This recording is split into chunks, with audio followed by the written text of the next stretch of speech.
প্রতিটা মানুষ আমরা মৃত্যুর ঠিক আগ মুহূর্তে যদি চিন্তা করার সুযোগ পাই, তাহলে প্রত্যেকের চিন্তা আসবে যে আমার জীবনে কি কি করার সুযোগ ছিল অথচ আমি করিনি। অতএব জীবনের প্রতিটি মুহূর্তকে, প্রতিটি সেকেন্ডকে মূল্যায়ন করা উচিত একজন মুমিনের জন্য। একটা মিনিট সময় এর ভিতরে যদি আমি আমল করতে চাই, তো বহু আমল 1 মিনিটের ভিতরে করা যায়। প্রতিদিনে 1440 মিনিট আমরা ব্যয় করে থাকি।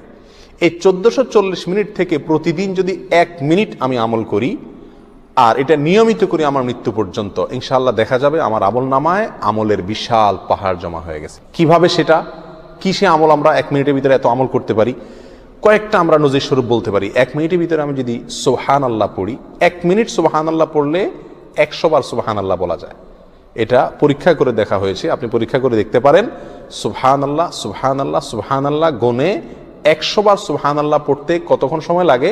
সর্বোচ্চ 1 মিনিট সময় লাগে। 1 মিনিট আপনি 100 বার সুবহানাল্লাহ পড়তে পারেন। আর 100 বার সুবহানাল্লাহ পড়লে কি হবে?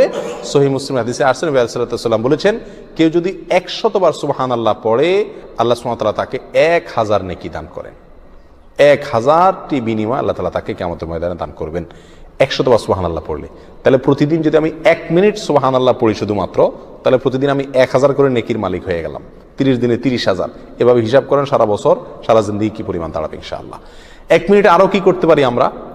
1 মিনিটে আমি 10 বার সূরা ইখলাস পড়তে পারি। কয়বার? 10 বার। পড়ে দেখেন 1 মিনিটে 10 বার পড়া যায়।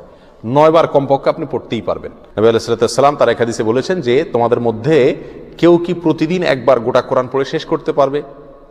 সাহাবায়ে কেরাম বলেন, ইয়া রাসূলুল্লাহ, এটা তো কঠিন, প্রতিদিন গোটা কোরআন একবার শেষ করা। তিনি বলেছেন সূরা ইখলাস, কুল হুয়াল্লাহ, কোরআনে কারীম 3 ভাগের 1 ভাগ পড়া সমপরিমাণ সওয়াবের সমতুল্য। তাহলে আপনি 1 মিনিট সময়ের ভিতরে যদি 9 বার সূরা ইখলাস পাঠ করেন, তাহলে কয় খতম কোরআনের সওয়াব হলো? 3 বার কোরআন শেষ করার সওয়াব প্রতিদিন 1 মিনিটে আপনি অর্জন করতে পারছেন। আল্লাহ সুবহানাহু ওয়া তাআলা আমাকে প্রতিদিনে 1440টা মিনিট দিয়ে থাকেন। এখান থেকে 1টা মিনিট যদি আমি আমলগুলো করি এবং সারা জীবন নিয়মিত করি, আমলের বিশাল বড় পাহাড় ইনশাআল্লাহ আমার আমল নামায় যুক্ত হয়ে যাবে।